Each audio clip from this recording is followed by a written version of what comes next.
देखिए हम लोग भाग सीखते हैं। देखिए सबसे पहले एग्जांपल लेते हैं, ठीक है। यहाँ पे 12 डिवाइड 3, यानी कि अगर भाग भी करना है आपको तो सबसे पहले ध्यान देना होगा टेबल बहुत जरूरी है, काउंटिंग बहुत जरूरी है। तो यहाँ पे टेबल याद होनी चाहिए आपको। चलिए टेबल यहाँ तक मैंने आप लिख दिया।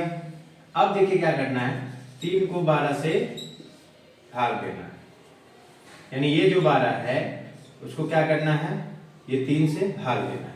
अब वही सेम प्रोसेस है, खाली समझना है हमें। यानी कि मेरे पास 12 रोटी, यानी कि मेरे पास 12 रोटी है।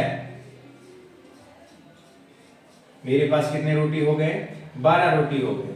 अब इस 12 रोटी में मुझे क्या करना है, 3 भाग करना है।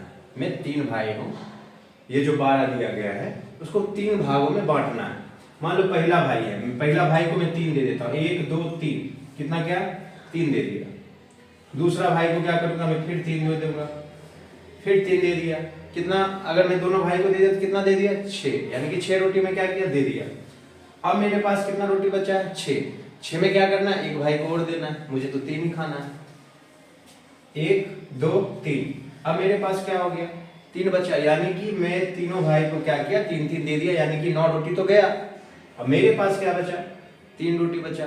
वही ये जो 3 बचा है वही खुद हूं मैं, क्या हूं, खुद हूं, समझना है। अब 3 के टेबल में 12 कितने बार में आता है, 1 2 3 4 बार में आता है, 4 लगा देंगे, यानी कि 4 लगाने के बाद क्या करेंगे, कट कर देंगे। तो ये मेरा क्या हो गया, ये जो आ गया इसको हम क्या बोलते हैं, ये मेरा 4 क्या हो गया, आंसर आ गया। यानी क्या 4 आंसर आया।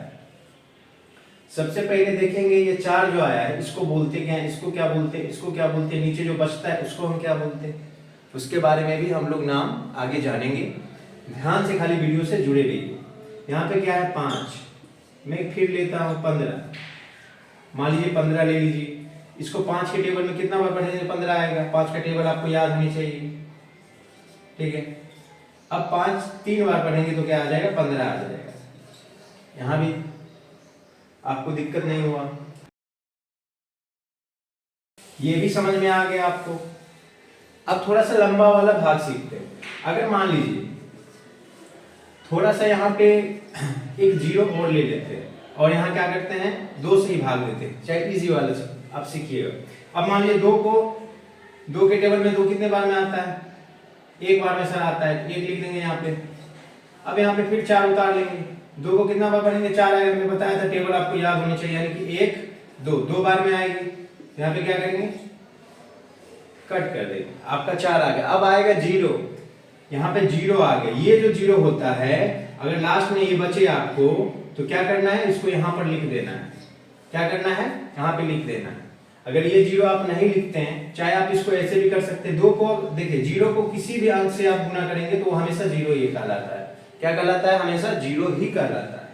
चाहे आप 0 को कितना बड़े संख्या से गुना कर दीजिए तब भी क्या हो जाएगा, 0 ही कहलाएगा। क्या कहलाएगा, 0। क्योंकि आपको खुद आप लोग खुद समझदार हैं। मान लीजिए मैं आपको बोल रहा हूँ मेरे पास 1 करोड़ रुपया है, मैं उसका 0 गुना आपको दे रहा हूँ। कितना दे रहा हूँ, 0 गुना दे रहा हूँ, यानी कुछ तो आपको दिया नहीं, तो क्या हो जाएगा उसका आंसर, 0 हो जाएगा।